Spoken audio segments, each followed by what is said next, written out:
adopsi uang, sebenarnya pelaku-pelaku ekonomi itu harusnya dipagari dengan etika moral yang kuat. Ya. Kita nggak akan bisa bahagia. Ya. Kalau kehidupan masyarakat kita, kehidupan pribadi kita, ya, itu hanya sekedar mengejar profit.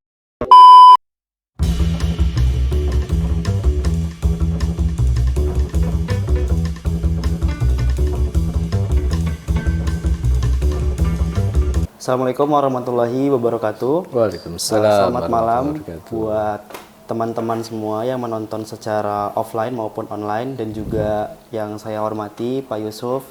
Terima kasih udah hadir untuk malam ini, dan ya lumayan menyempatkan waktu sekali ya Pak di waktu hujan, dan juga mungkin jadwal bola ya lagi Indonesia versus Arab Saudi. Jadi pada malam hari ini kita bakal mentoring bareng nih dengan Pak Yusuf, di mana Pak Yusuf ini itu adalah Ketua Yayasan Keluarga Muslim FEUI, di mana topik yang dibawakan pada malam hari ini cukup menarik, bahkan sangat menarik. Judulnya The Evil of Money, Teori Etika dan Moral Uang dalam Perspektif Islam. Nanti selama sekitar 1-1,5 jam ke depan, kita bakal mentoring bareng dengan Pak Yusuf. Dan nanti ada kesempatan juga untuk bertanya buat teman-teman yang offline maupun online. Jadi dimanfaatkan waktunya dengan baik. Nah, sebelum kita mulai, mungkin di sini juga ada Bang Andi Aziz. Nanti mungkin bisa menyempatkan waktu untuk menyampaikan sepatah dua kata untuk kita semua. Dan ya mungkin kepada Bang Andi Aziz boleh dipersilakan. Terima kasih Mas Dugi. Ya, Assalamualaikum warahmatullahi wabarakatuh. Waalaikumsalam warahmatullahi wabarakatuh. Alhamdulillah Pak Yusuf sudah, Bang Yusuf ya, atau Pak Yusuf boleh. Jadi sudah hadir bersama kita. Ini adalah meneruskan tradisi intelektual dan entrepreneurship dan kolaborasi dari pesantren Maswa YKM FEUI yang dulu sudah kita mulai sejak tahun 2012 ya. Kemarin waktu mabit ya, saya tanya tanggal berapa berdiri YKM, terus mereka pada lupa ya. Hari Jumat saya ingat ya, hari Jumat tanggal 7 bulan Februari 2012 ya. Jadi nggak terasa kita ini 2012 sekarang 2024 bersih 12 tahun ya. Dan ini adalah angkatan ke-6, Masya Allah ya. Ini adalah satu karunia yang besar ya. Kalau dalam istilah akuntansi, going concern-nya sudah terbukti ya. Going concern-nya proven. Jadi bisa dipakai untuk menyusun neraca laba rugi ya. Karena going concern-nya ya, atau continuity-nya sudah berjalan dengan baik, dan tentu kita berharap lebih baik lagi di masa depan. Apalagi visi Pak Yusuf ini ya seperti dengan YKM ini inklusif, nasionalis, apalagi satu tadi? Islami dan nasionalis. Islami, ya. Islami dan nasionalis ya. Dulu kita menyebutnya keislaman dan keindonesiaan. Keislaman dan ya. Indonesia. Ya, jadi inklusif, keadilan, karena misi utama Islam adalah misi keadilan. Jadi kalau mau disingkat, Islam itu dengan satu kata itu singkatannya adalah keadilan. Nama lain Islam ini ya, Dinul Adil, agama keadilan. Ya, jadi ini misi-misi Islam ya yang dibebankan ke kita ya, dan maka tugas kita ke depan ya. Kalau dalam mabit kemarin saya sebut 4 kekuatan utama yang harus dibangun minimal oleh kita ini di pesantren mahasiswa YKM FEUI ini, dan tentu umat Islam pada umumnya. Terinspirasi dari Al-Quran surat 49 ayat 15, surat Al-Hujurat. A'udzubillahi minasyaitonirrajim. Bismillahirrahmanirrahim. Innamal mu'minuna alladzina amanu billahi wa rasulihi tsumma lam yartabu wa jahadu bi amwalihim wa anfusihim fi sabilillah ulaika humus shadiqun. Sesungguhnya orang-orang yang beriman itu adalah orang yang terus meningkatkan imannya kepada Allah, kepada Rasul.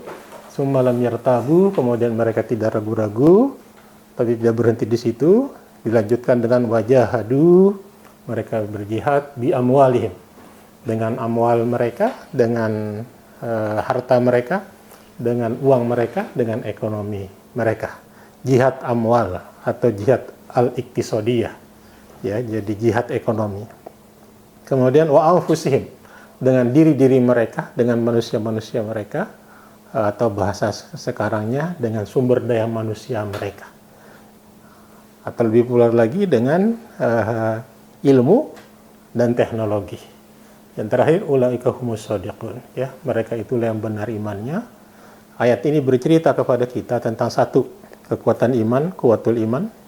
Yang kedua adalah kuwatul iktisadiyah, atau kekuatan ekonomi. Yang ketiga adalah kekuatan ilmu dan teknologi, ya. Dan hampir semua kata yang dipakai dalam ayat Al-Quran ini menggunakan bentuk jamak. Artinya apa? Kita ini manusia itu adalah makhluk sosial, dan kekuatan atau bahasa kita, bahasa agamanya, kita ini adalah sekumpulan jamaah, ya. Jadi kita ini makhluk sosial, maka makhluk sosial itu baru kemudian kuat apabila kuat persatuannya. Jadi dan dari awal kita ini di PESMA membawa misi memperkuat persatuan umat Islam, memperkuat ukhuwah Islamiyah, wihdatul ukhuwah Islamiyah, kuat memperkuat persatuan umat, kuatul wihdatul ummah. Jadi 4 kekuatan ini yang kita bangun di PESMA, ya, santri-santrinya, pengajar-pengajarnya juga, instrukturnya. 1, kekuatan iman. 2, kekuatan ekonomi. Yang ketiga, kekuatan ilmu pengetahuan dan teknologi. Yang keempat adalah kekuatan ukhuwah Islamiyah. Nah, kalau ini kita miliki, insya Allah, ya, dari hari ke hari, insya Allah akan semakin kita sebagai manusia bisa melaksanakan misi besar kita. Seperti yang dikatakan oleh hadis riwayat Imam Muslim, khairun nas anfa'uhum linnas. Orang yang terbaik di antara kamu adalah orang yang paling banyak manfaatnya bagi orang lain, memberikan manfaat kepada orang lain. Dan ketika kita miliki ini, insya Allah bisa memberi manfaat kepada orang lain. Karena topik ini masuk kepada wajahadu bi amwalihim, berjihad. Jahadu dari kata jahada, yujahidu, mujahadah, jihad, mujahid, mujahidah. Ya, Masya Allah. Artinya apa arti jihad itu? Bukan kita. Bahasa Arab perang itu kita. Bersungguh-sungguh mengeluarkan potensi kita untuk mencapai tujuan-tujuan baik yang diperintah oleh Islam. Salah satunya adalah jihad amwal. Atau jihad al-iktisadiyah. Jadi istilah jihad amwal atau jihad al-iktisadiyah ini itu bukan perkataan ulama, bukan hadis, tapi langsung dari Al-Quran sendiri. Tetapi uang ini bisa menjadi the evil of money, ya, bisa menjadi setan, ya, evil setan, ya, sumber kejahatan, ya. Karenanya harus seimbang 3 tadi, iman, kekuatan uang atau kekuatan ekonomi, kekuatan ilmu pengetahuan, ilmu dunia dan akhirat, kekuatan ukhuwah Islamiyah, ya. Dan manusia yang hanya fokus ke salah satunya ini bisa melahirkan, misalnya fokus nyari uang terus, membangun kekuatan ekonomi terus. Ada yang sukses di dalam Al-Quran digambarkan, yang fokus sekali membangun kekuatan ekonomi, tetapi imannya lemah, kemudian ilmunya juga lemah, kemudian lain-lain lemah. Itulah tokoh dalam Al-Quran disebut sebagai Qarun. Dia sukses sekali. Tetapi jadi kalau mau disebut siapa, ya, bapak, the father of the evil of money, Qarun. Dia sukses membangun kekuatan ekonominya, tetapi kemudian terakhir Allah tenggelamkan di bumi ini, ya. Jadi kita tentu tidak ingin begitu, kita ingin semuanya, ya. Minimal 4 tadi, ya, kekuatan iman, kekuatan ekonomi atau kekuatan uang, ketiga kekuatan ilmu dunia ilmu akhirat, yang keempat kekuatan ukhuwah Islamiyah, karena kita ini adalah homo socius, ya. Jadi kita ini makhluk sosial, bahkan Nabi Adam tidak betah di surga sendiri. Ya. Jadi kalau ada yang mau jomblo seumur hidup, itu salah itu. Ya. Lulus sudah ada ekonomi sedikit, ya udah nikah aja ya, nggak usah maafan dulu ya. Karena kata Rasulullah nikah itu bawa rezeki. Ya. Kalau kita bicara bab nikah, biasanya dulu waktu saya mahasiswa nggak selesai-selesai. Ada semangat yang tersendiri. Ya. Walau bisa ya, nggak tahu kalau sekarang udah berubah kali ya. Jomblo fisabilillah kalau sekarang. Jomblo fisabilillah aja. Nikah mah nggak usah. Yang penting udah lulus, ada pekerjaan udah nikah aja. Nggak usah mikir karena yakin aja dengan janji Rasulullah SAW. Dan saya menikah dulu, maaf ya, waktu mahasiswa, masih mahasiswa. Istri saya mahasiswa, dan itu tidak mudah ya. Biar kami saja. Apa bahasa Dilannya itu? Apa ada? Nikah itu berat. Apa? Nikah muda itu berat. Nikah muda itu berat. Nikah sambil kuliah itu berat. Biar kami saja yang menjalani. Jangan diulang ya. Wallahu bisa. Saya serahkan lagi kepada Mas Dogi. Tafadhol. Baik, terima kasih untuk Bang Andi atas kata sambutannya. Selanjutnya kita akan langsung masuk ke pembahasan mentoring bersama bareng Pak Yusuf. Untuk waktu dan tempatnya dipersilakan. Ya. Assalamualaikum warahmatullahi wabarakatuh. Alhamdulillah rabbil alamin. Wa la zara rasulahu bil huda wa dinil haq liyusiru ad-dini kulli wa kafa billahi syahida. Asyhadu an la ilaha illallah wa la syarikalah wa asyhadu anna Muhammadan abduhu wa rasuluh la nabiyya ba'dah. Puji syukur kita panjatkan kepada Allah Subhanahu wa taala. Salawat dan salam kita aturkan kepada junjungan kita Nabi Muhammad sallallahu alaihi wasallam. Alhamdulillah ya, kita malam ini dapat berkumpul pada kegiatan mentoring bersama ya, PESMA YKM FEUI. Ini insya Allah kegiatan perdana, tapi tentu bukan yang satu-satunya ya. Kita harap nanti akan ada kelanjutan ya, bersama topik lain, bersama narasumber lain ya. Insya Allah ini akan menjadi sebuah kegiatan yang berkelanjutan ya. Berkah buat teman-teman ya yang sudah berhasil mewujudkan kegiatan pertama kita malam ini ya. Baik teman-teman ya, malam ini kita akan mengambil topik The Evil of Money ya, teori etika dan moral dalam perspektif Islam. Jadi ini uang begitu ya, ini mungkin satu hal yang paling banyak ya mendominasi kehidupan manusia pada hari ini mungkin kali ya. Mungkin tidak ada satupun dari kita yang tidak terpapar dengan uang ya, bahkan sejak kecil begitu ya, sampai sampai lansia begitu ya, sampai tua gitu ya, bahkan sampai meninggal. Kita mungkin sangat erat begitu ya, sangat dekat gitu ya, terpapar bersentuhan dengan uang ya. Nah, jadi ini sebenarnya sebuah hal yang kemudian menjadi menjadi hal yang seharusnya ya, senormalnya, sewajarnya ya, kita memahami bagaimana etika atau moral penggunaan uang ya dalam kehidupan kita sehari-hari gitu. Karena memang tidak mungkin ya ada satu hal ya yang kita sangat sering gunakan, kita sering temui dalam kehidupan sehari-hari, tapi nggak ada aturannya, kan hampir nggak ada ya gitu. Kita sekolah tiap hari misalnya, pasti ada aturannya sekolah itu begitu ya. Kita tiap hari di rumah ada aturan ya, di masyarakat ya, tempat ibadah apalagi dan seterusnya begitu ya. Nah, kalau kemudian kita tidak memiliki sebuah perspektif ya tentang uang ya, nah ini orang kemudian lebih lebih memandang uang sebagai sebuah konsep yang netral begitu ya, tidak ada konsekuensi spiritual atau tidak sakral begitu. Nah ini kita akan lihat ya bahwa sebenarnya ada begitu banyak implikasi etis moral dari uang begitu Ya, uang itu bukan cuma sekedar urusan ekonomi bisnis komersial semata begitu ya. Tapi di balik itu ya ada banyak implikasi-implikasi etis moral dari uang yang nanti kita akan coba lihat ya, ya. Nah, ini sedikit dalam kehidupan kita ya di slide pertama. Uang itu kita banyak keterpaparan kita ya dalam uang sebagai medium of exchange ya, sebagai alat tukar ya.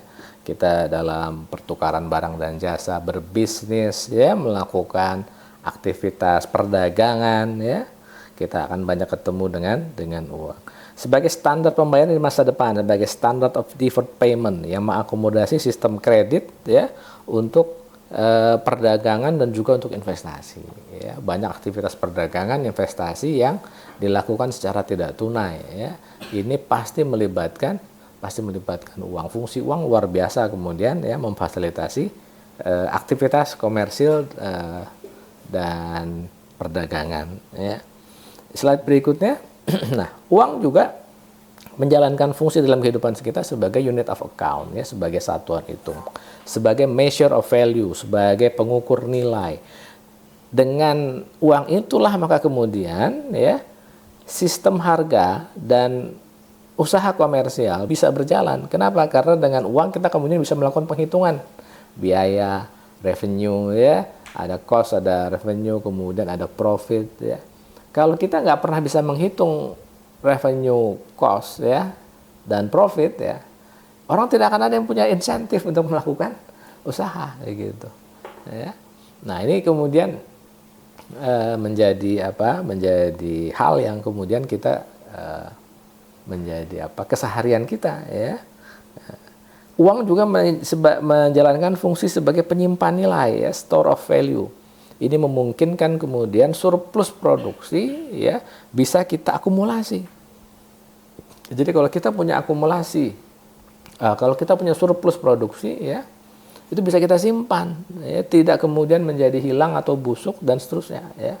Nah, ini kemudian mendorong aktivitas pencarian aktivitas komersil yang lebih besar di masa depan ya. Kalau kita dalam berbisnis sukses misalnya ya, dapat keuntungan surplus produksi, kita simpan ya. Daya belinya nggak kita habiskan seketika, kita simpan di masa depan, kita akumulasi, bisa kita pakai untuk transaksi di masa depan. Nah, ini fungsi-fungsi seperti ini kemudian banyak memfasilitasi kehidupan kita. Ya.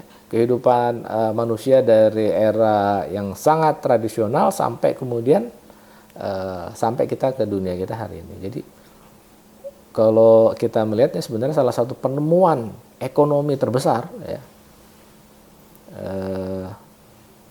yang mempengaruhi wajah perekonomian itu uang sebenarnya. Salah satu yang paling besar ya, penemuan ekonomi ya. Bukan cuma revolusi industri itu mesin uap ya. Kita kan kalau ini suka ini apa penemuan terbesar dalam ekonomi yang merubah wajah ekonomi ya, mesin uap ya, revolusi industri gitu ya. Ya itu mungkin betul ya, tapi sebenarnya yang banyak berperan ya dalam mendorong kemajuan ekonomi dunia kita hari ini itu adalah uang ya, penemuan uang. Jadi uang ini adalah salah penemuan yang paling besar ya, merubah ini. Nah, tadi saya sudah sampaikan ini ya di slide berikut ya, saya tunjukkan, saya sudah sampaikan tadi ya, bahwa uang ini memiliki implikasi etis dan moral ya. Jadi seiring dengan kemudahan uang ya, uang memfasilitasi kehidupan ekonomi masyarakat kita kemudian berubah ya. Kalau jadi gini ya, kalau kondisi ekonomi kita berubah ya, itu aspek kehidupan kita yang lain kan juga ikut berubah ya. Kita nggak sulit melihat begitu ya, orang waktu masih miskin dengan ketika orang kemudian sudah kaya begitu ya, style hidupnya atau habits ininya semua sama kan, enggak ya. aktivitas yang paling dasar misalnya makan minum misalnya gitu ya. Nah, itu berubah ketika kita dulunya miskin kemudian menjadi kaya, katakan begitu ya. Nah, itu ada implikasi-implikasi moralnya itu. Ketika kita dulu dompetnya tipis, sekarang jadi tebal gitu ya. yang paling sederhana aja misalnya gitu ya. Pernah nggak ya kalau jalan kemana gitu ya teman-teman, lupa nggak bawa dompet gitu ya. Oh, kalau sekarang sih kebanyakan nyimpen sekarang nyimpen banknya di HP sih ya. Iya. Kayak QRIS ya. Kalau apa? Saya dulu kan nggak ada ya. Sampai sekarang saya juga nggak ada QRIS nih. Kolonial banget saya ya. Saya ada QRIS tapi istri saya megang. Jadi kalau kemana-mana nih bayar. Jadi kalau kita misalnya pergi gitu ya, nggak bawa uang gitu ya, oh itu gimana tuh rasanya gitu? Itu kan panik ya luar biasa. Apalagi kita udah terlanjur pergi jauh dari rumah begitu ya, nggak bawa dompet, nggak bawa HP begitu ya, nggak, aduh ini gimana nih? Naik angkot nggak bisa, nah, mesen gojek nggak bisa gitu ya, nah itu apa ya? Kita itu dulu nggak punya uang baik-baik aja begitu, tapi kenapa sekarang? Ketika sudah terbiasa dan begitu nggak pegang uang itu seolah-olah kayak nggak ada Tuhan begitu ya. Rasa tawakal itu beda loh, beda sekali ya, beda. Saya pernah mengalami masa-masa ketika sudah menikah gitu ya, kemudian mulai banyak tagihan utang, kredit ini kredit itu gitu, dan kemudian nggak punya uang gitu. Aduh, proyek macet ini, nggak ada duit, wah gitu ya. Itu luar biasa kita ya, berubah sekali tuh kehidupan kita ya dengan uang itu ya. Jadi wajah kultural kita, sosial, hubungan sosial kita ya, budaya bahkan agama kita itu bisa banyak berubah dengan uang gitu ya. Nah, langsung ya saya tunjukkan yang pertama. Yang pertama adalah uang itu adalah universal substitute. Dia adalah dengan kehadiran dengan uang ya. Dulu ya sebelum ada uang, kita kalau menginginkan sesuatu barang, kita harus berusaha menukarkan barang yang kita inginkan itu dengan yang pemiliknya inginkan apa begitu. Misalnya saya pengen makan daging ayam misalnya ya, maka saya harus berusaha mendekati pedagang pemilik ayam itu, peternak ayam ya, menukarnya dengan barang yang dia inginkan apa begitu ya. Pak peternak ayam, saya punya beras, Bapak mau nggak nukeran? Nah gitu ya. Oh enggak butuh beras misalnya. Oh gagal itu, nggak bisa saya ya. Oh saya punya ikan ini, Bapak enggak, saya nggak tertarik. Oh itu, Bapak tertariknya apa? Saya lagi butuh baju. Oh butuh baju, cari sulit ya sebelum ada uang gitu ya. Kehadiran uang itu menghapus seluruh permasalahan atau kesulitan-kesulitan yang dihadapi oleh transaksi barter tadi ya, barter barang dengan barang. Ya. Dengan uang kita bisa membeli apapun, dengan uang, ketika kita menjual apapun kita bisa dapat uang. Ya, menjual apapun dapat uang, dengan uang bisa membeli apapun. Nah, jadi uang ini universal substitute. Gitu. Nah, sangat memberi kemudahan bukan bagi kita manusia ya. Nah, jadi uang itu kalau Imam Al-Ghazali itu menerangkannya uang itu seperti kaca, seperti cermin, ya. Dia itu bisa mencerminkan seluruh barang dan jasa. Nah, jadi bahasa Imam Al-Ghazali itu universal, uang sebagai universal substitute itu uang seperti cermin. Gitu. Ya. Ini istilahnya Imam Al-Ghazali. Nah, tapi ya, kita akan bisa, ini mirip persis seperti kayak pisau gitulah ya. Dengan pisau kita bisa melakukan hal yang memudahkan kita ya. Tapi kan sangat mudah juga kita tergelincir menyalahgunakan pisau gitu ya. Sama juga seperti kita hari ini, ada begitu banyak orang yang begitu mudah tergelincir menyalahgunakan uang sebagai universal substitute ya. Kita kemudian menyalahgunakan fungsi uang tersebut untuk menjual atau membeli sesuatu yang tidak seharusnya kita jual atau kita beli. Banyak sekali ya, misalnya hari ini kita lihat misalnya banyak anak-anak muda begitu ya, masih sekolah, masih kuliah begitu ya, karena ingin bergaya hidup mewah begitu ya, nggak punya uang ya, secara mudah kemudian ya katakan maaf misalnya menjual diri misalnya begitu, masuk aplikasi mana begitu ya, transaksi beres dapat uang, happy begitu ya. Itu banyak sekali itu dalam keseharian kita ya. Ada begitu banyak uang sebagai universal substitute disalahgunakan untuk menjual, membeli sesuatu yang seharusnya tidak boleh. Ya, secara etis moral kita nggak. Tapi uang kemudian menjadi cara kita untuk mencapai seluruh apa yang kita inginkan.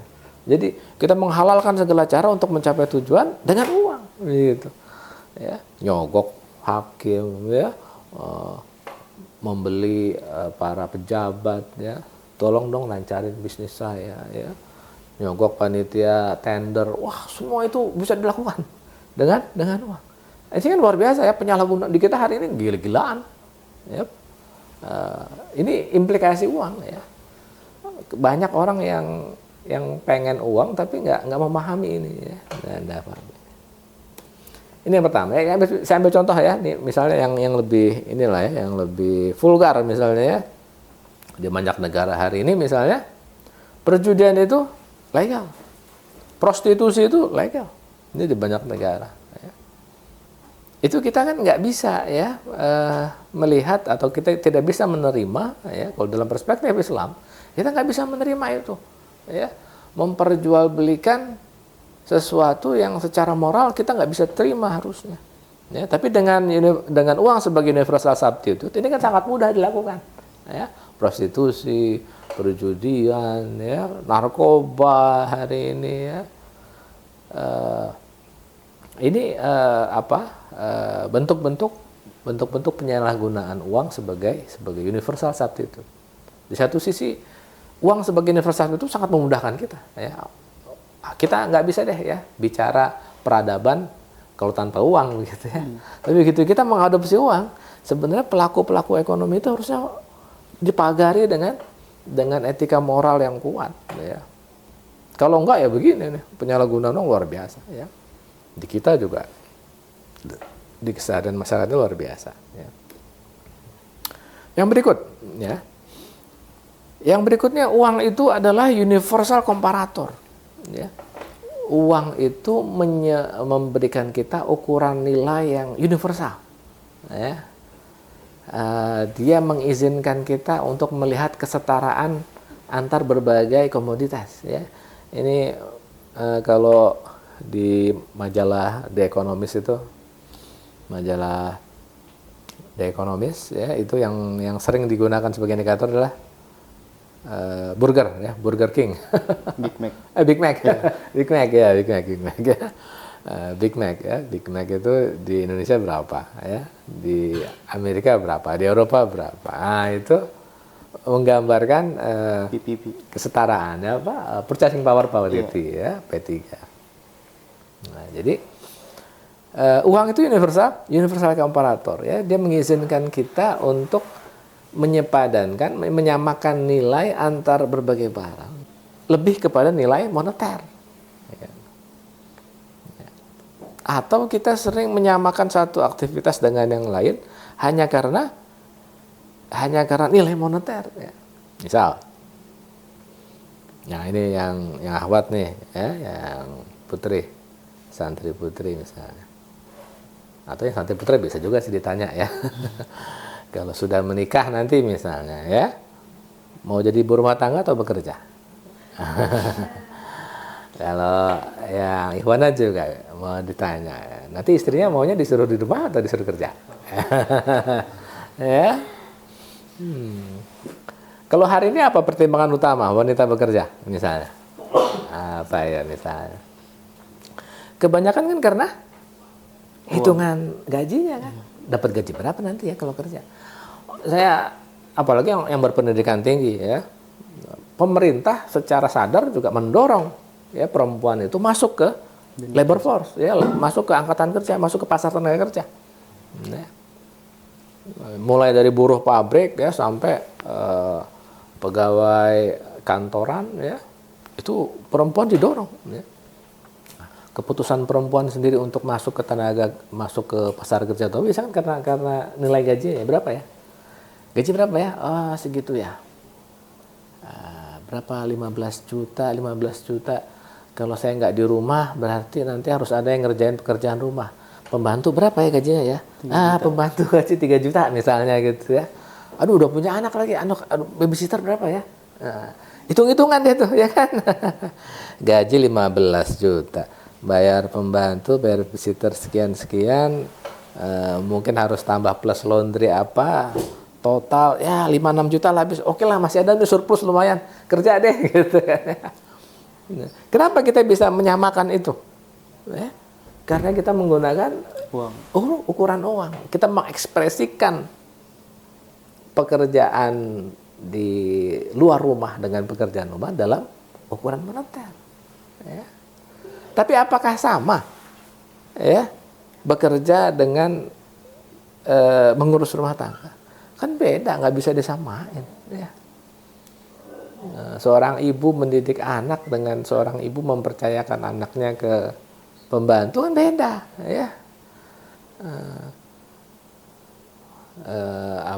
Ini kadang-kadang atau kita mengurus orang tua misalnya, kalau yang udah punya orang tua udah sepuh, udah lansia begitu ya.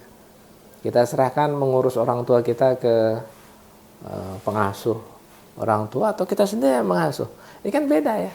Kalau pakai hitung-hitungan uang tadi gitu, kita akan selalu bilang, aduh sayang nih proyeknya nih 30 juta nih sebulan lumayan gitu ya.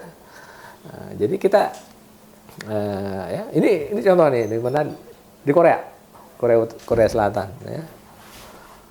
Dan juga negara-negara Asia Timur lain ya, Cina, Jepang gitu ya.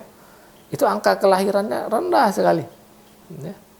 Karena tadi itu di sana perempuan itu memandang bekerja di luar rumah itu lebih memberikan keuntungan secara moneter, ya.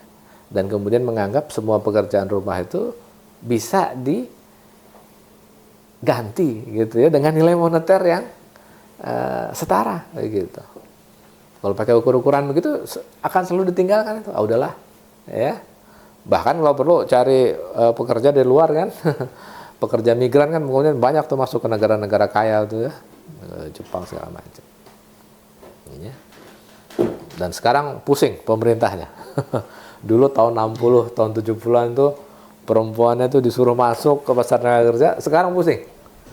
Karena semua perempuannya sudah masuk tenaga kerja dan nggak ada yang mau menikah, nggak ada yang mau punya anak. Jadi fertility rate itu, tingkat kelahiran itu rendah sekali. Ya. Sekarang mereka menghadapi zero population growth, bahkan negatif population growth, ya. Turun jumlah penduduknya ya, karena angka kelahiran minimal agar jumlah penduduk itu zero growth aja itu 2,1. Ya. Korea Selatan ini misalnya udah cuma 0,6, 0,8 ya. Rendah sekali, jauh dari 2,1. Jadi mereka turun terus tiap tahun jumlah penduduknya. Kalau kita kan masih naik ya. Udah turun jumlah penduduk itu. Berikut ya, uang itu adalah alat ya untuk mengakumulasi kekayaan tanpa batas. Nah, ya. Jadi uang karena dia adalah menjalankan fungsi store of value sebagai penyimpan nilai, kita bisa menyimpan kekayaan kita dalam bentuk uang tanpa batas. Kalau orang petani misalnya ya, surplus panen ya, surplus berlimpah panennya.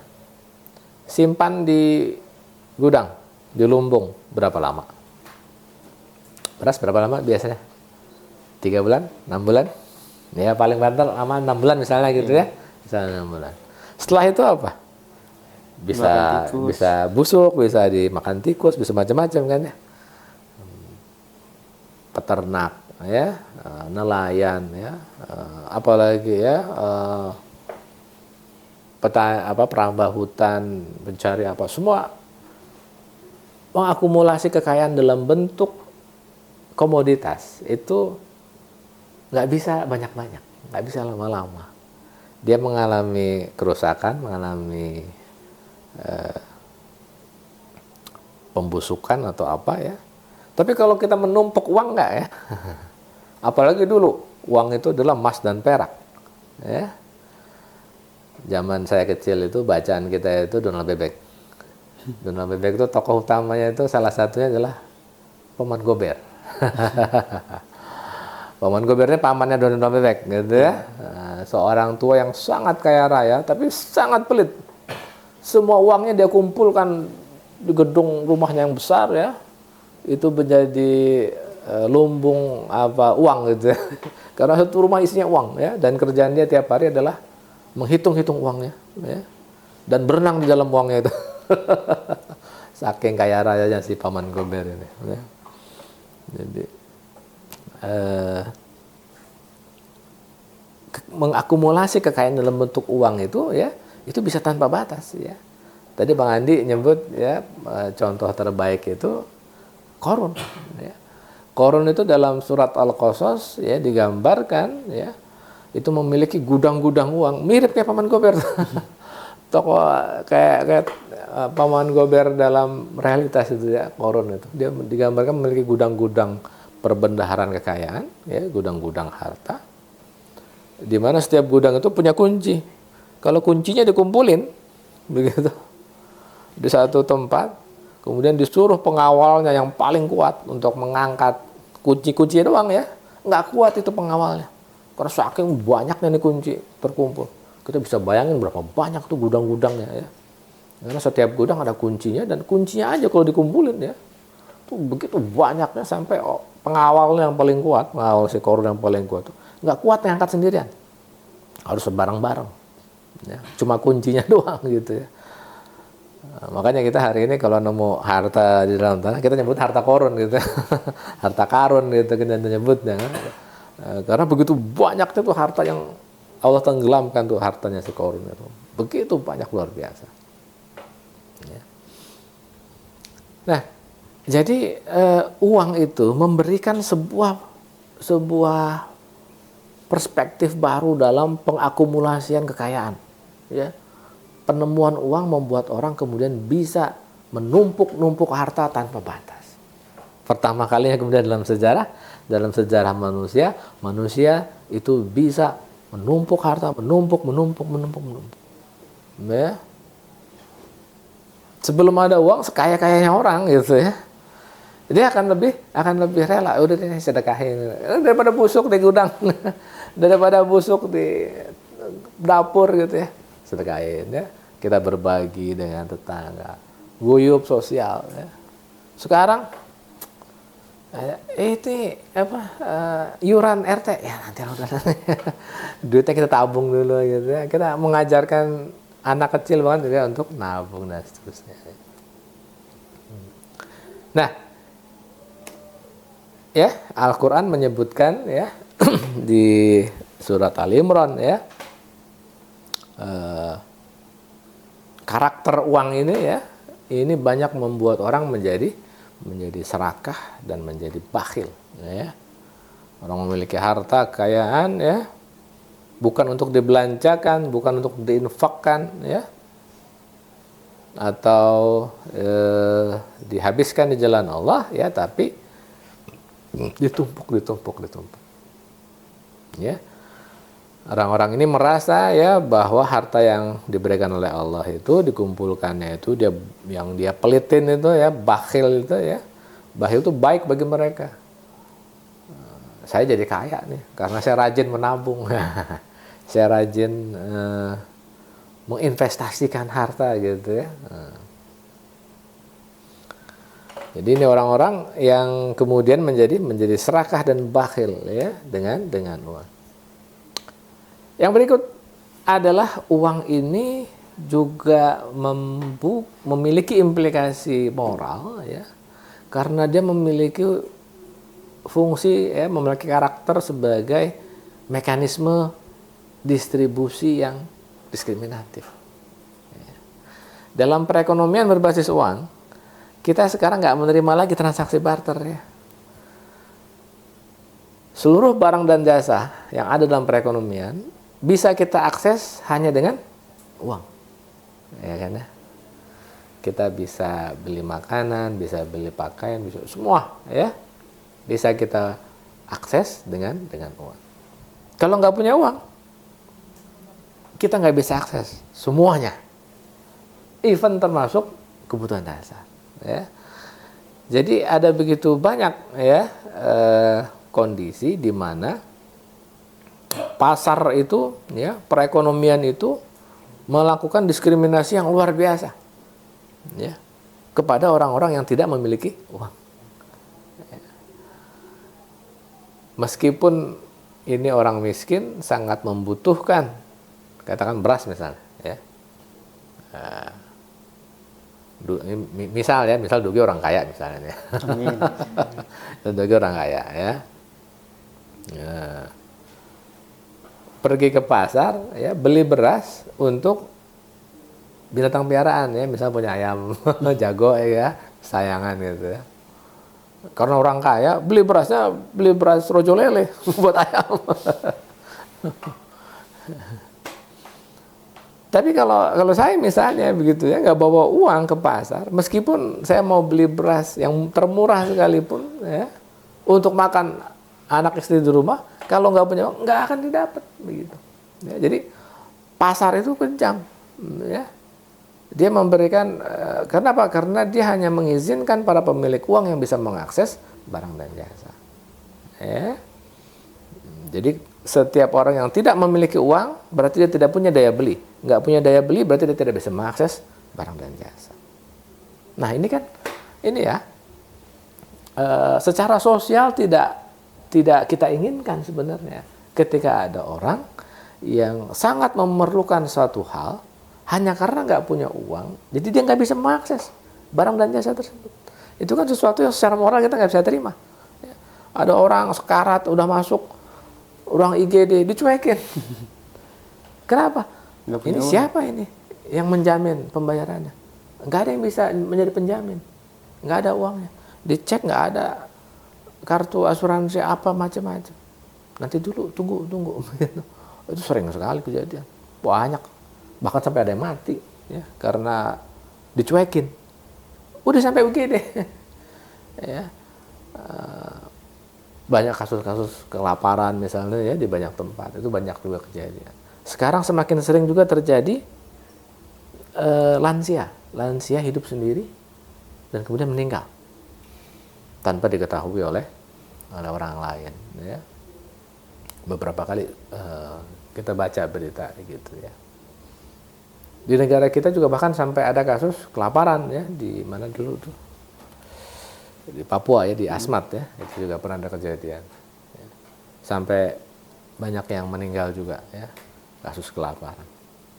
Nah jadi ini, ya, Al-Quran kemudian mengecam orang-orang yang kikir, ya, yang enggan menolong orang lain, ya, orang-orang yang tidak memiliki uang, tidak memiliki daya beli, dan kemudian dia terpental dari market, dia nggak bisa mengakses barang dan jasa, padahal itu bukan sesuatu yang untuk dimewahkan, untuk dibanggakan, tapi benar-benar kebutuhan dasar. Hanya karena nggak punya uang, kemudian dia nggak bisa akses. Dan kemudian orang-orang kikir, ya, enggan menolong, ya. Nah, jadi di surat Yasin ini, ya, di surat Yasin, ya, orang-orang kafir itu, ya, ini orang-orang yang kelaparan ini kan Allah bisa berikan makan, ya, kenapa harus kami memberi makan, gitu, ya. Ya, jadi ini orang-orang yang tidak beriman, ya, orang-orang yang kafir, ya, ini enggan menolong, ya, padahal Allah memberikan kelapangan harta, kelapangan rezeki kepada mereka, ya, tapi mereka tidak pernah mau menggunakan uang, ya, yang mereka miliki untuk menolong orang lain. Nah, jadi begitu, ya, teman-teman, ya, ini memberikan kita sebuah refleksi, ya, bahwa Uang ini penting-penting, ya. Kita harus paham, kita harus ngerti, kita membutuhkan uang dan seterusnya, ya. Tapi di saat yang sama, kita ya seharusnya memiliki pemahaman, ya. Uang ini memberikan implikasi-implikasi yang kalau kita tidak aware, ya, bisa bahaya tuh, ya. Bisa terjerumus sebagaimana halnya Qarun, ya. Bisa terjerumus sebagaimana halnya sahabat Nabi itu, siapa itu? Sa'labah, ya. Yang dulu ketika miskin itu rajin beribadah, ketika sudah kaya raya kemudian dia lupa, ya, menjadi pelit, menjadi kikir, ya. Kadang-kadang menjadi orang kaya, menjadi orang miskin itu bisa lebih mudah dibandingkan jadi orang kaya, malah kadang-kadang gitu, ya. Kita, wah, saya kalau kaya mau saya akan banyak sedekah, kita kalau sekarang aja ngomongin gitu, ya. Tapi kalau udah kaya beneran belum tentu. Ya. Nah, jadi orang kaya yang beriman, ya, beramal soleh, tidak kikir, tidak bakhil, itu kan derajatnya tinggi, ya. Derajat tinggi, ya. Yang hartanya juga diperoleh dengan cara yang benar tentunya, ya. Itu gitu kan. Nah, ada satu lagi menarik nih, ya. Ada satu menarik. Ini saya justru ambilnya dari Aristoteles, ya. Nggak masalah tentu, ya. Kita pengajian ngambil referensinya Aristoteles. Karena pemikiran Islam ini, ya. Saya malah ketika membaca teorinya Aristoteles ini, saya malah mikir, jangan-jangan Aristoteles ini nabi, jangan-jangan. Nabi kan banyak, ya. Kalau Rasul kan cuma sedikit, ya. Kalau Nabi kan banyak, ya. Pemikiran Islami. Jadi gini, Aristoteles itu bilang begini, ya. Apakah kita tidak boleh berdagang, berbisnis, ya, mencari uang, mendapatkan keuntungan? Apa nggak boleh? Boleh. Jawabannya. Ya. Nah, tapi ini menarik, ya.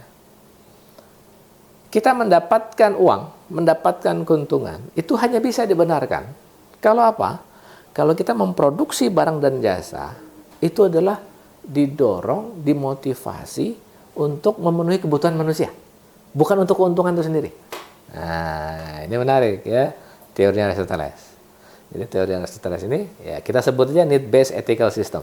Kita sebutnya need-based ethical system. Jadi dalam sistem etika berbasis kebutuhan dari Aristoteles ini, dia ingin mengatakan, cari untung boleh, cari uang banyak boleh, ya, tetapi itu dimulai, diawali, dimotivasi, ya, dengan upaya kita untuk memenuhi kebutuhan manusia, ya. Jadi kita apa? Misalnya memproduksi makanan, ya, benar-benar itu makanan yang kita produksi makanan yang baik, ya, yang bermutu, bergizi, tidak ada bahan pengawetnya, ya, ditanamnya juga nggak pakai pestisida, ya, organik pertaniannya, udah kemudian kita kemas dengan bagus, ya. Nah, kita jual itu. Ini kebutuhan manusia memang. Ya. Kita kemudian dapatkan profit dari situ, boleh, sah, wajar. Ya. Tapi menjadi bermasalah, ya. Menjadi bermasalah kalau kita perhatian kita sejak awal tertuju kepada uangnya. Kita dari awal ketika masuk bisnis, kita yang ada di kepala kita adalah profitnya, uangnya. Kalau kita dari awal sudah terobsesi dengan uang, terobsesi dengan profit, ya, maka apa? Kita nggak peduli apa yang kita jual, apa yang kita bisniskan. Jadi kita nggak peduli dengan apa yang kita perjualbelikan, kita komersialkan. Yang penting profit, yang penting dapat duit, gitu. Ya. Contoh, ya, hari ini misalnya salah satu bisnis paling laku, paling cuan di negara itu bisnis rokok. Bisnis rokok misalnya. Orang memproduksi rokok itu untuk kebutuhan manusia atau untuk profit? Profit. Kalau untuk kebutuhan manusia kan nggak ada, ya. Apa kebutuhan manusia terhadap rokok? Nggak ada. Ya. Yang ada bikin penyakit, bikin BPJS boncos setiap tahun karena itu tagihan rumah sakit gila-gilaan itu dari orang-orang yang sakit dari rokok. Ya. Kerugian perekonomian luar biasa ya, karena banyak tenaga kerja yang produktif jadi sakit-sakitan, ya, nggak produktif, bahkan mati muda, ya. Jadi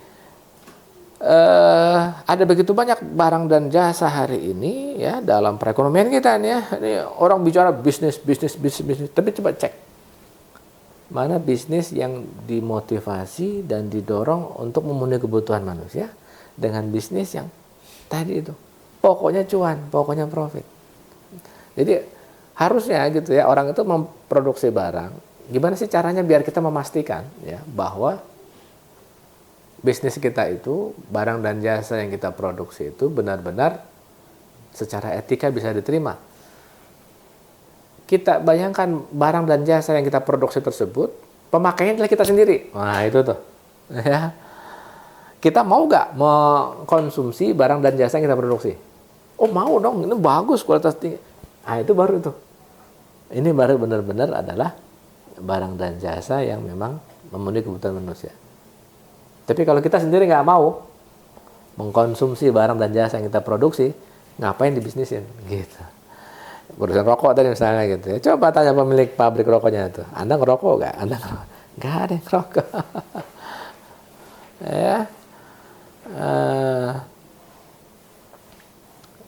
Jadi ada banyak orang siapa Mark Zuckerberg misalnya gitu ya. Dia pencipta Facebook. Dia sendiri main Facebook nggak? Kayaknya enggak ya. Dia pemilik Instagram, dia main Instagram nggak? Jangan nggak juga.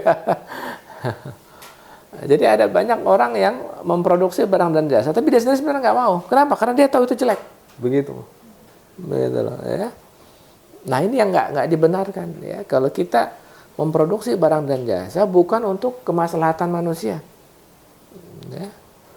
Itu semua biar kita mau bilang cuan besar apa itu nggak ada artinya tuh ya di hadapan Allah ketika bisnis kita, barang dan jasa yang kita produksi sebenarnya tidak ada kemanfaatannya ya, kita tahu persis itu. Kenapa kita ngotot memproduksinya? Karena itu laku di market, hanya karena menghasilkan cuan kita produksi. Nah ini nggak benar kalau ini namanya komodifikasi. Hari ini orang membangun sekolah buat apa? Buat mencerdaskan anak bangsa? Bukan, nyari profit. Bikin sekolahan nyari profit. Orang bikin rumah sakit hari ini, bangun rumah sakit keren-keren, bagus-bagus ya. Itu perusahaan-perusahaannya sampai masuk bursa efek ya, go public ya. Mau mensehatkan masyarakat? Enggak. Mau dapat profit. Ya. Itu rumah sakit Mayapada, rumah sakit Omni, rumah sakit apa tuh ya, grup-grup rumah sakit Hermina, gede-gede ya, grup-grup rumah sakit besar-besar itu. Ya. Banyak orang sakit senang. Banyak orang sakit senang lah. Jalan terus itu ya. Jadi itu namanya proses komodifikasi ya, proses komodifikasi. Orang memproduksi barang dan jasa bukan untuk kebutuhan manusia, tapi untuk profit, semata untuk profit. Nah, ini berbahaya, ya. Berbahaya ketika aktivitas kita, ya secara material kita jadi luar biasa, memang ya hebat, ya. Kaya raya, ya produknya keren, ya punya perusahaan hebat, ya.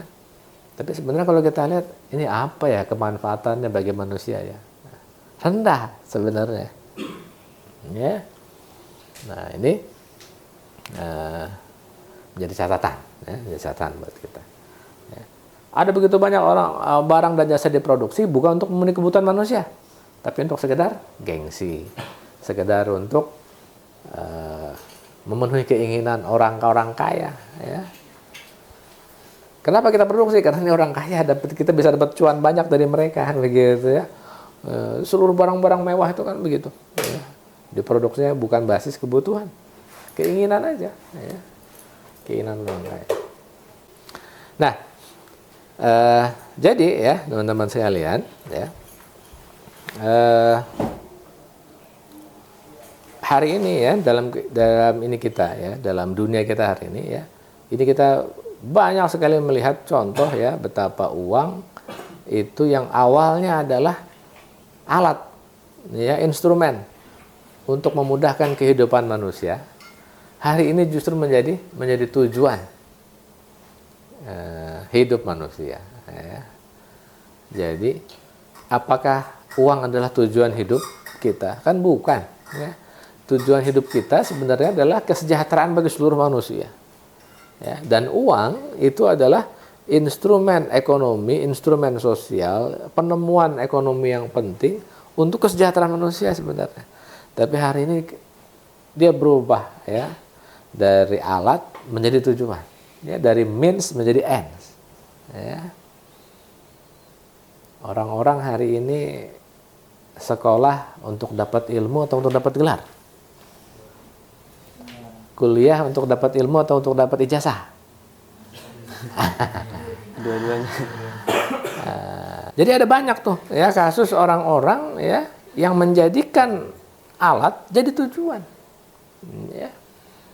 Ijazah itu cuma alat aja, pembuktian aja kita pernah kuliah. Ya. Bukan tujuan kita kuliah, tujuan kita kuliah cari ilmu. Ya. Ya, tujuannya dilupakan. Ya, kita sibuk dengan alatnya, dengan instrumennya. Jadi tujuan hidup kita terobsesi menjadi luar biasa. Ya. Nah, ini uang juga sama ini ya, dalam kehidupan modern kita hari ini ya. Orang-orang terobsesi dengan uang tapi lupa ya apa sebenarnya fungsi uang dalam kehidupan manusia kayak gitu ya. Nah, pada titik tertentu ya. Ini ada sebuah bahaya luar biasa ya. Itu apa? Orang-orang yang sangat-sangat kaya, orang-orang yang memiliki kekayaan besar, memiliki uang banyak ya. Itu apa ya? Merasa dirinya itu sangat berkuasa. Ya. Dia merasa dirinya sangat berkuasa, dia bisa menentukan ya nasib orang banyak ya, sekitar dia, dan bahkan dia merasa dirinya bisa lebih hebat daripada Tuhan ya. Seperti orang-orang Yahudi ya. Orang-orang Yahudi itu ketika disuruh bersedekah begitu ya, karena mereka kaya, mereka bilangnya apa? Ini Tuhan kalian ini, Allah ini pelit ya, tangannya terbelenggu, nggak mau membantu orang-orang miskin. Kenapa kami yang disuruh? Sombongnya luar biasa ya. Menganggap Tuhan itu pelit, menganggap Tuhan itu nggak punya kekuasaan. Mereka yang berkuasa, mereka yang punya harta, punya power ya. Ini para pemilik kekayaan dunia hari ini, pemilik kapital global tuh begitu tuh ya. Merasa dia bisa mengendalikan dunia begitu ya, dari ruang kontrolnya begitu ya. Nah, ini ya. Kalau orang kemudian sudah menjadikan uang sebagai tujuan ya. Yang berbahaya apa? Yang paling berbahaya ketika orang sudah menjadikan uang sebagai tujuan ya. Dia cenderung tidak akan peduli dengan apa yang dia lakukan ya, tidak peduli dengan aktivitas apa yang dilakukan sepanjang itu menghasilkan keuntungan begitu. Bisnis apa udahlah ya, pokoknya profit, pokoknya untung. Nah, ini berbahaya ya. Jangan sampai kita didominasi oleh keuntungan. Pak, nyari untung nggak boleh? Boleh ya, nyari untung boleh, tapi jangan keuntungan itu mendominasi kita, bahkan menjadi satu-satunya penentu keputusan kita. Nah, itu jangan sampai gitu. Bahwa profit adalah salah satu pertimbangan utama dalam bisnis, oh iya dong ya. Nah, kita kalau dalam berbisnis harus hitung-hitung ya, kita untung apa enggak. Tapi jangan sampai keuntungan itu menjadi satu-satunya penentu keputusan kita begitu. Menjadi satu-satunya faktor yang sangat mendominasi kita, jangan sampai begitu. Ya.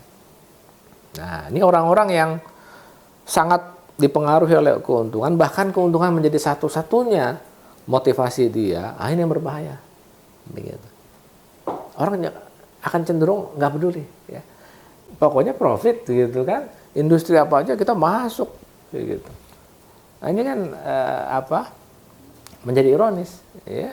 Kalau kita menjadikan profit menjadi satu-satunya saja pertimbangan kita, kita seolah nggak punya pertimbangan lain begitu. Kan kita bisa dong ya menjadikan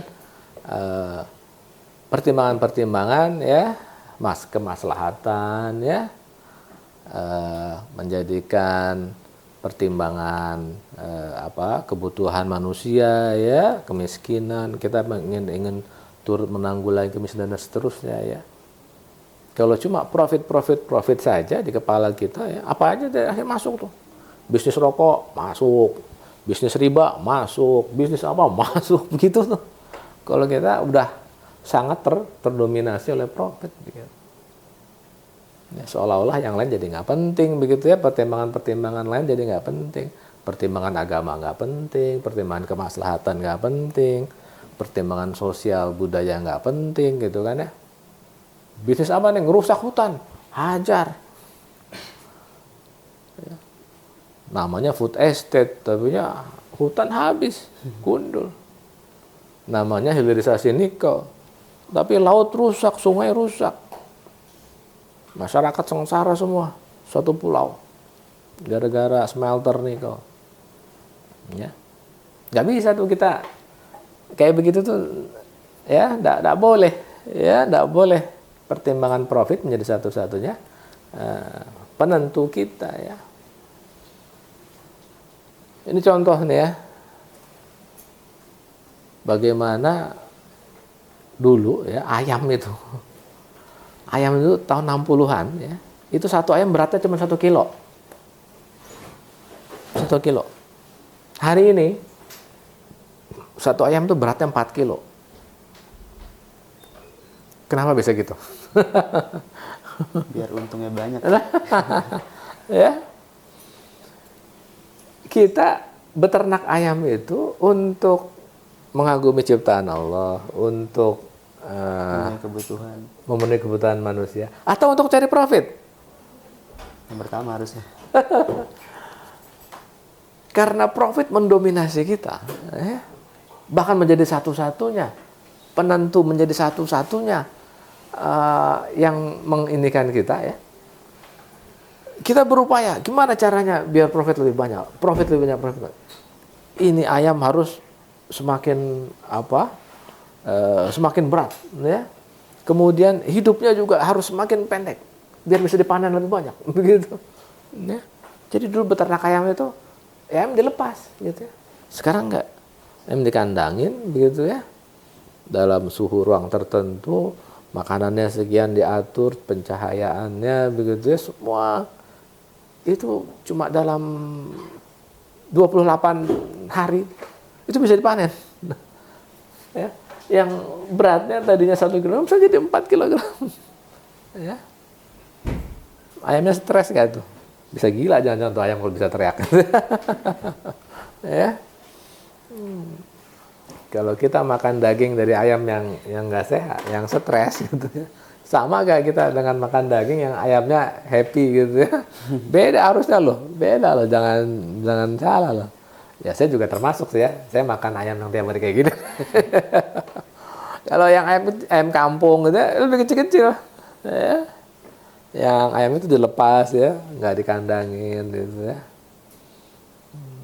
Lama juga itu, ya, bisa berapa bulan begitu ya, baru bisa dipanen, baru baratnya bisa layak untuk dipotong begitu ya. Jadi itu tuh keinginan yang luar biasa. Jadi kita bisa memodifikasi, bisa mengintervensi, bisa merekayasa sedemikian ya, sampai ciptaan Tuhan yang luar biasa itu kita rekayasa ya. Rekayasa tanaman, rekayasa hewan, ternak, manusia tuh sedemikian hebatnya tuh ya, terdorong ya karena keinginan profit yang luar biasa tadi. Ya.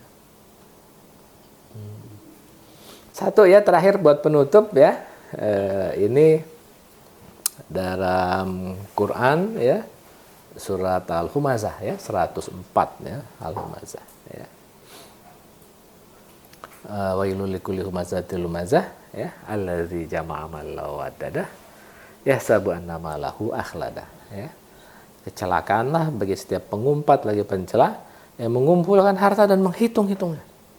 Ya, yang mengumpulkan harta dan menghitung-hitungnya, dia mengira bahwa hartanya itu dapat mengekalkannya.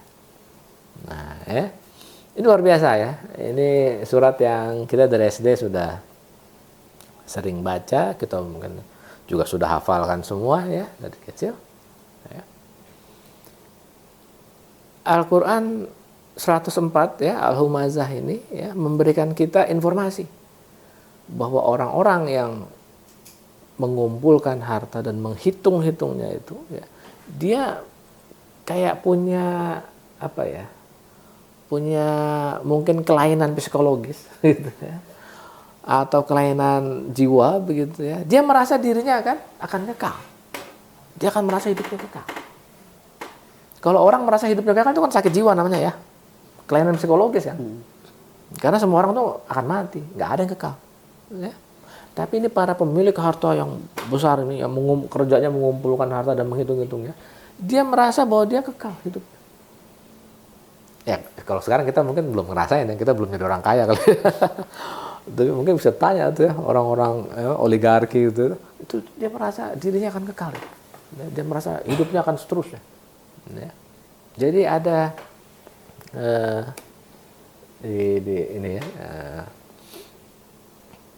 ada perasaan orang itu merasa independen, merasa kuat, nggak butuh bantuan seorang pun, termasuk Tuhan, nggak butuh bantuan. Kenapa?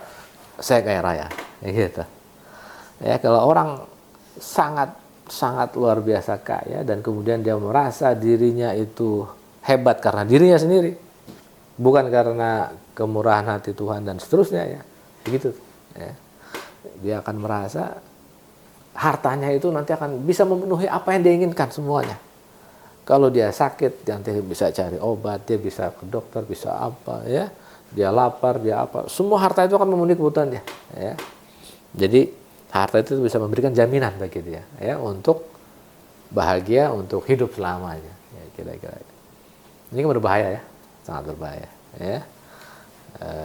Ini ada apa? Ada implikasi luar biasa ya, implikasi etis, moral dan implikasi psikologis ya.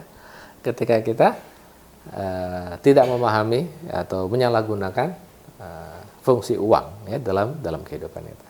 Baik, saya akhir sampai sini. Terima kasih. Saya kembalikan ke moderator. Oke, makasih banyak atas penyampaian materinya dari Pak Yusuf. Ini sangat luar biasa sekali Pak materinya. Dan sebenarnya masih banyak ya Pak, tapi karena keterbatasan waktu jadinya harus dipotong di sini. Dan untuk sekarang kita mungkin buka sesi tanya jawab untuk teman-teman atau yang hadir. Apakah ada yang bertanya? Satu atau dua? Oh ya, boleh di ke depan aja, di sebelah kamera. Di sini.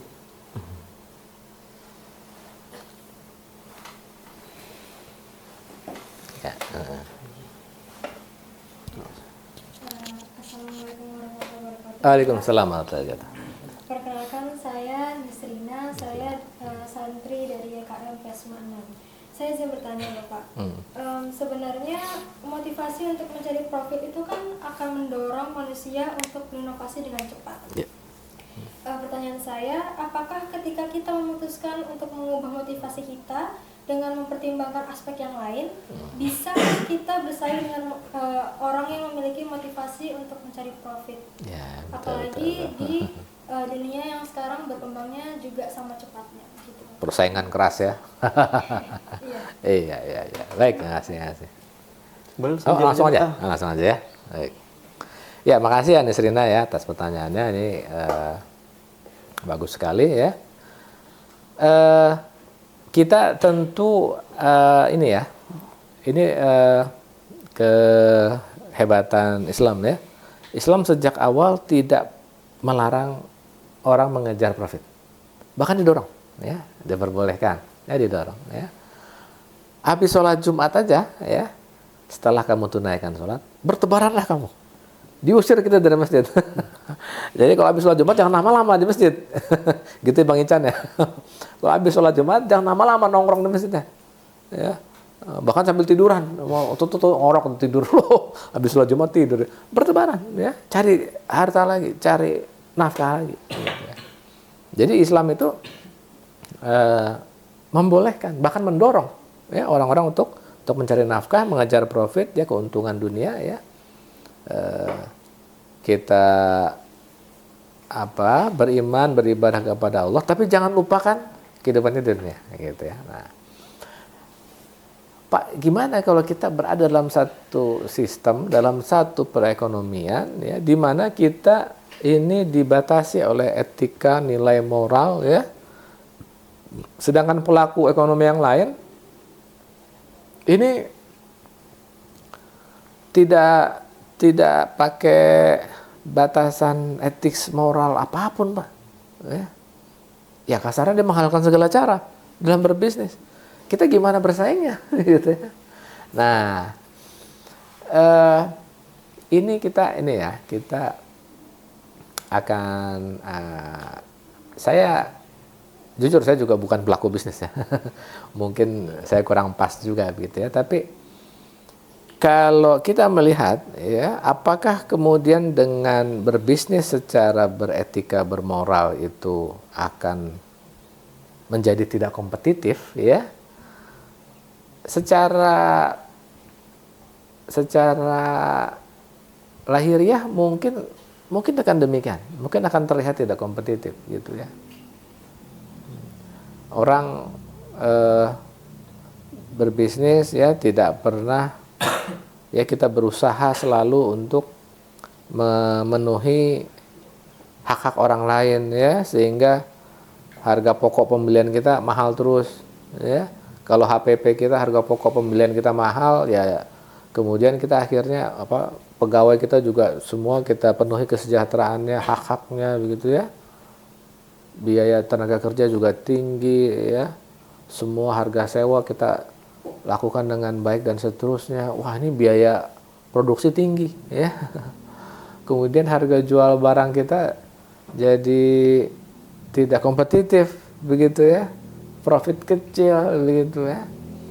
Nah, ini ada memang ya beberapa hal yang kita harus akui ya, sebagai hal yang memang harus kita penuhi ya. Katakan misalnya harga yang kompetitif misalnya. Itu kan sebuah hal yang harus kita penuhi ya.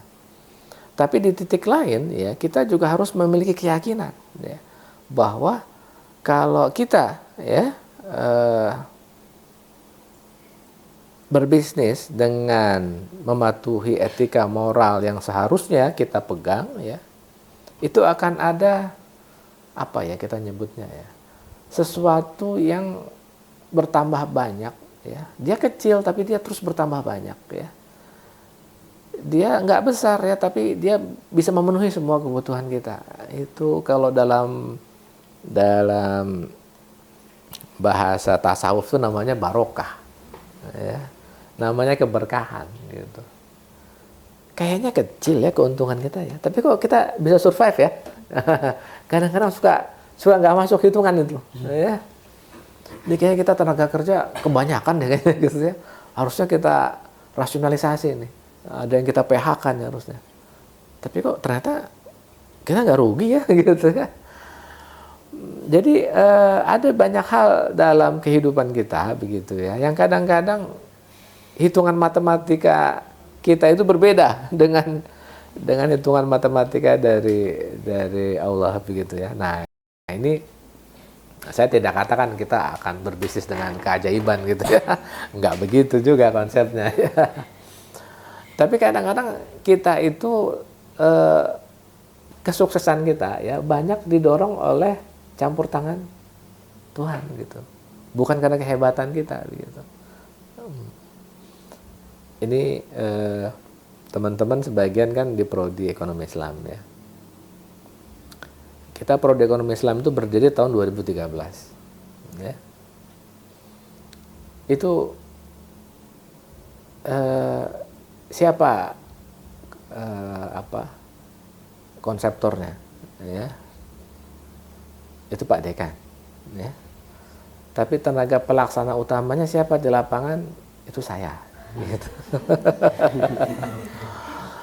Kalau teman-teman ngobrol sama orang-orang top ya di FEBUI gitu ya, siapa Yusuf Wibisono? Mungkin banyak yang nggak kenal, begitu ya. Oh dosen ya? Oh iya dosen ya gitu ya. Mungkin banyak yang kenal saya, begitu ya. Jadi secara logika, seorang Yusuf bikin prodi ekonomi Islam itu harusnya nggak mungkin, begitu loh. Gitu ya.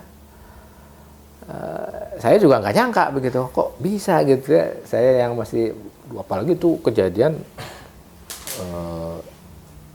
14 tahun, 11 tahun yang lalu, 12 tahun yang lalu begitu ya. Waktu itu saya lebih culun lagi, lebih nggak dikenal lagi tuh. Ya dibandingin sekarang gitu ya. Jadi kalau pakai logika tuh nggak mungkin itu ya, anak-anak kecil gitu ya, saya tuh masih tuan anak kecil ya, saya gitu ya, terus siapa lagi beberapa itu, ada Bu Feni ya, ada Pak Deden begitu ya, pokoknya anak kecil semua lah kita tuh, kumpulan anak-anak culun gitu ya. Tapi kita bisa bikin proposal gitu ya, bagus, keren gitu ya. Bagaimana Pak Dekan? Siap, bagus.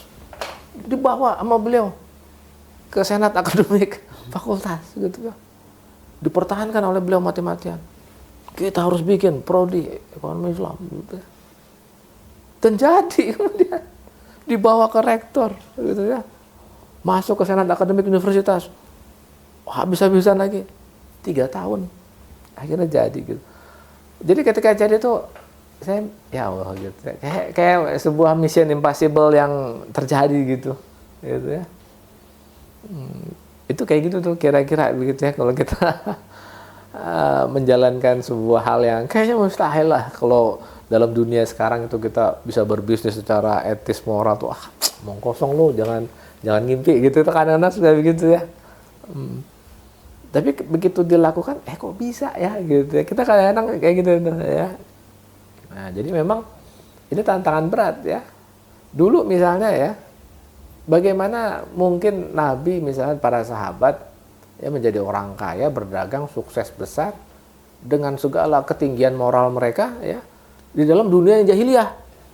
Kan kita juga mikir logikanya kayak nggak mungkin ya, Nabi itu bisa berdagang ya, membawa bisnisnya siapa, Siti Khadijah, dan kemudian sukses besar di dunia Arab yang saat itu kita sebut sebagai era jahiliyah begitu ya. Era kebodohan, era kegelapan luar biasa ya.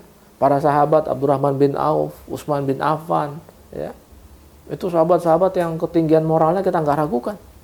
Dan mereka pedagang yang kaya raya. Itu gimana caranya mereka berbisnis dan mereka sangat kompetitif, gitu ya. Kita kan kadang-kadang juga nggak mikirnya nggak masuk logika gitu ya. Ya mirip-mirip dengan kita hari ini kan kita juga hari ini dunia jahiliyah juga gitu ya. Bisa dibilang gitu ya. Gimana ya kita bisnis kalau kita nggak ngikuti aturan main yang sekarang berlaku begitu ya, kita kadang-kadang mikirnya kayaknya nggak bakal kompetitif gitu ya. Tapi itu ya, kita kadang-kadang perlu sedikit menundukkan rasionalitas kita begitu ya, rasionalitas dalam tanda petik kita perlu tundukkan ya, dan banyak mengharapkan pertolongan dari Allah ya. Yakin lah gitu ya, kita yakin bahwa kalau kita membawa nilai moral ya yang Allah perintahkan begitu ya, kita laksanakan dengan baik, Allah akan turunkan pertolongan begitu ya. Entah dengan cara apa ya, kita juga kadang-kadang nggak tahu itu ya. Tahu-tahu ini kita ada yang bela gitu ya, tahu-tahu ini kita ada yang masukin, ada yang nerima ya, ada pesanan. Kita kadang-kadang nggak paham itu ya, bagaimana tangan Allah itu bergerak ya, menolong ya, menunjukkan keberkahan bagi kita ya.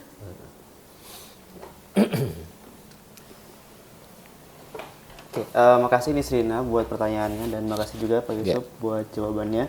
Sebenarnya banyak banget poin yang bisa kita ambil dari penjelasan Pak Yusuf tadi. Tapi yang menurut saya paling menarik itu ada 2 poin, Pak. Pertama itu tentang yang pilihan perempuan untuk bekerja dan meng-hire ART gitu ya. Itu kan sebenarnya kalau kita balik lagi, teman-teman juga balik lagi belajar di pengantar ekonomi dasar. Ya keputusan kita buat ngambil atau meng-hire ART itu kan sebenarnya gara-gara marginal benefit yang kita rasain sama opportunity cost-nya gitu Pak. Nah mungkin kayaknya akan jadi satu hal yang menarik gitu untuk ya mungkin teman-teman yang dari ekonomi Islam ataupun teman-teman yang lain atau mungkin udah ada kajiannya atau risetnya tentang ya economics value of ethics gitu. Misalkan kalau mungkin di green economy ada green GDP, mungkin ada pertimbangan riset atau kajian gitu tentang apa namanya ethics GDP gitu. Jadi ya mempertimbangkan sebenarnya kan ketika kita menilai orang tua itu harus nge-hire ART atau enggak atau ya pengasuh anak kan sebenarnya juga bakal apa ya mempengaruhi masa depan anaknya gitu. Dan mungkin itu salah satu penyebab juga ya perubahan sosial demografi di saat ini gitu Pak. Terus yang kedua itu yang menarik itu tentang ini apa uang itu dibandingkan jadi alat itu justru jadi tujuan tadi. Jadi tujuan. Nah, ini erat kaitannya sama tadi Bapak juga sempat nyebut tentang kebijakan-kebijakan pemerintah gitu yang ya nggak sedikit yang fokusnya itu untuk apa ya keuntungan golongan-golongan tertentu lah gitu kan. Entah itu lewat ya tadi hilirisasi nikel yang berantakan, terus itu kebijakan-kebijakan lain juga masih banyak lah gitu. Nah, institusi ini kan sebenarnya cerminan dari masyarakatnya. Artinya ya kalau institusinya gitu, masyarakatnya juga ya nggak bakal beda jauh gitu. Pemikirannya juga arahnya ke sana gitu. Dan kalau misalkan kita lihat sekarang itu nggak cuman orang Islam doang atau Muslim doang, tapi ya karena tapi hampir seluruh orang Indonesia gitu. Dan karena orang Indonesia mayoritasnya Muslim, kita lihat kan orang Indonesia itu kalau ada hal atau yang berkaitan sama uang yang nguntungin dia bakal jadi seorang yang kapitalis. Tapi kalau ada hal yang ngerugiin dia bakal jadi orang yang sosialis gitu. Nah, ini kan artinya ada satu kesalahan pola pikir ya Pak di masyarakat sekarang. Terus juga kalau misalkan kita tadi sebut uang sebagai tujuan itu kan bisa dicerminin sama Qarun yang akhirnya diberikan azab sama Allah. Nah, gimana sih sebenarnya Pak? Kalau tadi kan nyebutin, oh kenapa sih orang kayak gini? Nah, kalau menurut Bapak sendiri, gimana sih sebenarnya cara untuk ngubah pola pikir masyarakat gitu? Karena ya kalau saya sih percaya kalau misalkan dari individu masyarakat dia bisa berubah, nanti ke atasnya itu bisa berubah, gitu. Ke institusinya bisa berubah. Yang padahal juga kan gimana cara ngubah ininya pola pikirnya? Allah itu kan sebenarnya udah nunjukin sendiri kan dengan apa namanya kalau misalkan yang jeleknya Qarun, kalau yang baiknya kan sahabat-sahabat Nabi juga banyak gitu. Tadi yang disebutin yang kaya-kaya juga banyak. Abdurrahman bin Auf pun bahkan kalau misalkan dibilang kaya doang enggak, tapi kan kaya banget ya kan. Kaya banget. Iya kan? Bahkan nah, dengan kekayaan dia pun dia masih rela gitu untuk tiba-tiba menyedekahkan semua hartanya kayak gitu. Nah, untuk strategi gitu Pak, cara untuk ngubah pola pikir masyarakat gitu menurut Bapak gimana? Dan ini mungkin jadi penutup buat sesi malam ini ya Pak. Oh gitu ya. Maaf ya, diambil alih moderator. Moderator punya privilege. Dia pegang mic.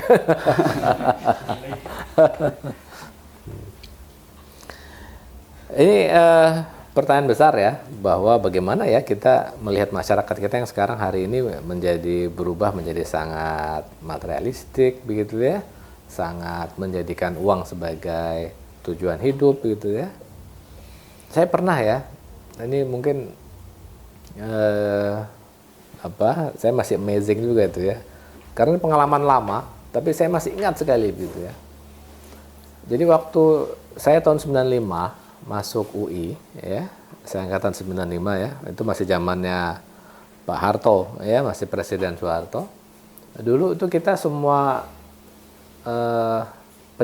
tingkat pendidikan dari SMP, SMA sampai kuliah, itu kita namanya ada penataran P4, penghayatan, pengamalan, pemahaman Pancasila, apalah gitu ya, judulnya Pancasila gitu ya. Nah yang paling top itu pas kuliah.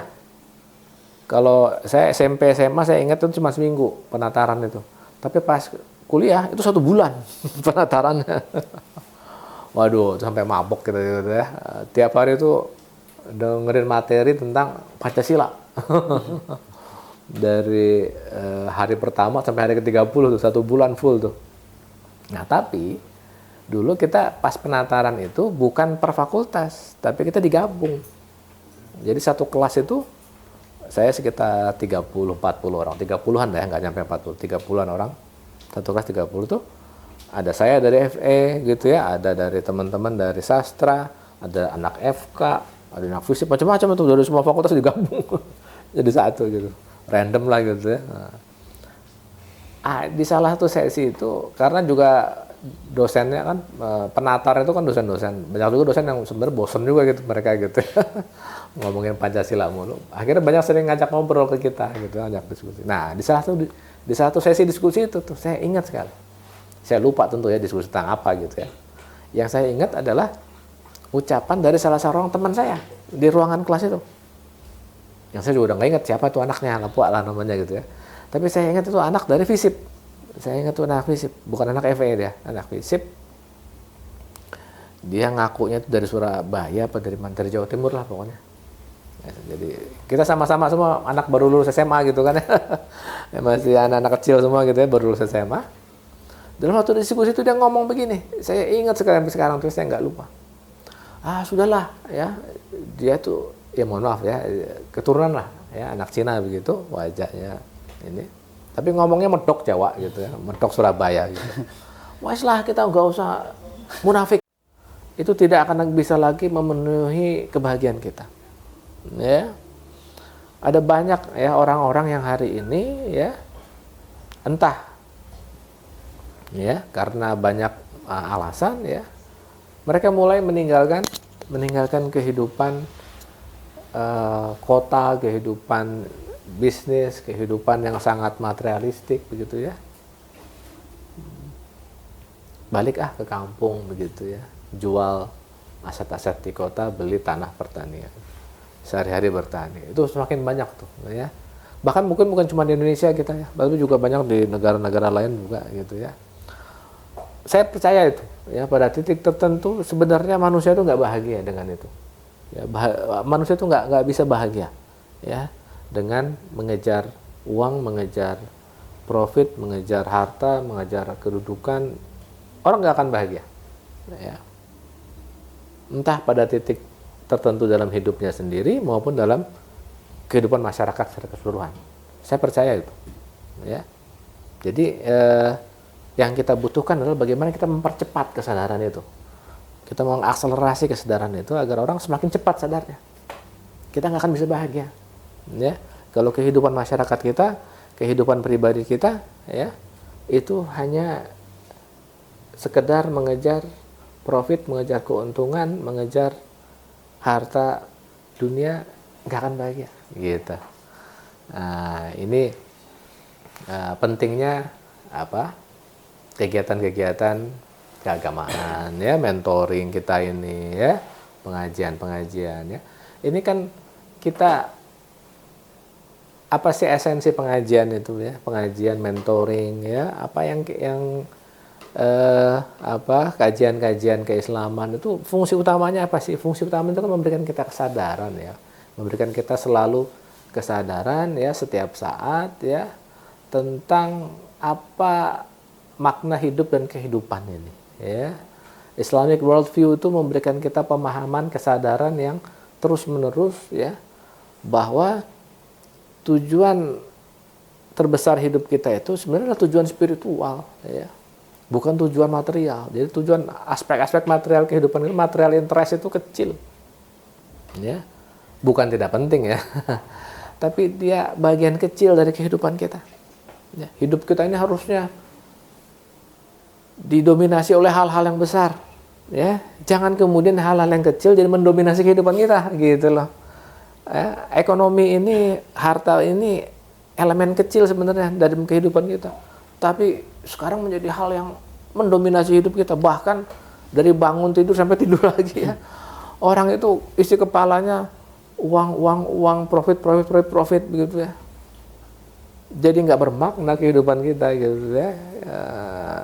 ini kalau forum-forum pengajian ya, forum-forum kajian keagamaan itu fungsinya itu kan sebenarnya ya. Saya juga sering itu kalau dalam kelas ya sambil bahas topik apa saya selipkan ya. Nah, jadi memang fungsi fungsi pendidikan, fungsi keagamaan ya dalam kehidupan kita harus semakin diperkuat ini ya. Nah, ini mungkin strategis ya sebenarnya teman-teman yang ada di kampus ya. Kita punya perhatian kepada adik-adik kelas kita misalnya ya, teman-teman kita ya dan seterusnya, bahwa hal-hal seperti ini itu tidak kecil ya, dampaknya penting besar ya. Nah, cuma gimana tuh caranya kita untuk menjadikannya itu semakin semakin signifikan gitu ya, semakin dominan bagi masyarakat kita dan seterusnya ya. Ini jadi tantangan ini ya. Saya juga masih memikirkan ya pola-pola apa ya di dalam era sekarang ini, ketika orang dulu kita kalau nyetel TV itu cuma ketemu RCTI, TVRI gitu ya. Berapa TV doang lah gitu ya. Sekarang kita buka YouTube itu kita ketemu ratusan ribu channel TV begitu ya. Mulai dari TV-nya Raffi Ahmad sampai TV-nya si Atta Halilintar siapa gitu ya. Nah, ini kan luar biasa ya begitu. Ya. Teman-teman mahasiswa aja misalnya ya, berapa orang yang mau ikut kajian-kajian yang serius lah gitu ya dalam tanda petik kayak kita sekarang begitu. Nah, ini kan jadi tantangan kita ya, bagaimana kita membuat ini jadi lebih masif ya, lebih luas dan seterusnya. Nah, saya sering ngobrol sama Bang Ican ini ya. Ini kita sebentar lagi punya MUFE nih di kampus ya, Mushola FE kita ini nanti akan jadi sentral nih menurut saya ya. Teman-teman mungkin bisa sambil mulai pikirkan juga itu. Bagaimana nanti kita mengisi MUFE ya dengan kajian-kajian yang bermutu lah gitu ya, yang membangkitkan kesadaran ya. Karena masyarakat kita itu begini ya, dimanapun peran kelas menengah itu krusial ya. Tidak ada perubahan di masyarakat tanpa diawali dengan perubahan dari kelas elitnya. Kita nggak bisa berharap ya perubahan. Jadi teman-teman yang di kampus nih, makanya saya sebut itu sangat penting ya, sangat strategis. Kenapa? Teman-teman ini elit nasional gitu ya. Lulusan perguruan tinggi di negeri ini cuma 10-an persen, nggak sampai 10% ya. 10% ini pun merupakan lulusan dari sekitar 5.000 perguruan tinggi, dari yang paling jelek, yang perguruan tinggi nggak jelas, sampai kampus elit kayak UI kita ini gitu ya. Jadi dari sekian juta orang yang lulusan yang 10% negeri ini ya, yang lulusan kampus elit UI, ITB, UGM ya, itu lebih sedikit lagi ya, mungkin cuma 1% ya, nggak nyampe 1% ya. Dari sekitar 1% elit nasional, salah satunya kita begitu loh ya. Jadi kita ini 1% elit ini ya teman-teman ini. Nah, jadi minimal tuh kesadaran itu kita tumbuhkan di 1% elit ini ya. Karena kalau elitnya ini sudah mengalami pencerahan, nah ini insya Allah ya kita bisa rubah negara ini. Yakin saya, percaya saya. Ya. Karena perubahan masyarakat itu pasti ya selalu diawali dari perubahan elitnya begitu. Kalau elitnya sudah berubah, kita punya harapan besar untuk merubah juga negara kita. Begitu, ya. Gitu kira-kira. Oke, terima kasih Pak Yusuf buat jawabannya, dan sekaligus juga tadi sebagai penutup kita buat sesi malam ini. Semoga apa yang disampaikan Pak Yusuf bisa kita tangkap dengan baik dan juga bisa kita aplikasikan di kehidupan sehari-hari kita, terutama tadi ya pesan dari Pak Yusuf gimana caranya kita untuk ikut mewarnai sosial atau society kita. Dan mungkin itu dulu buat sesi hari ini, sesi malam ini. Semoga dapat bermanfaat dan kita tutup dengan hamdalah dan doa kifatul majelis. Alhamdulillah Amin. rabbil alamin. Subhanakallahumma wa bihamdika asyhadu an la ilaha illa anta astaghfiruka wa atubu ilaik. Oke, saya sebagai host mohon maaf apabila ada kesalahan kata ataupun kendala teknis dan saya tutup. Assalamualaikum warahmatullahi wabarakatuh. Waalaikumsalam warahmatullahi wabarakatuh.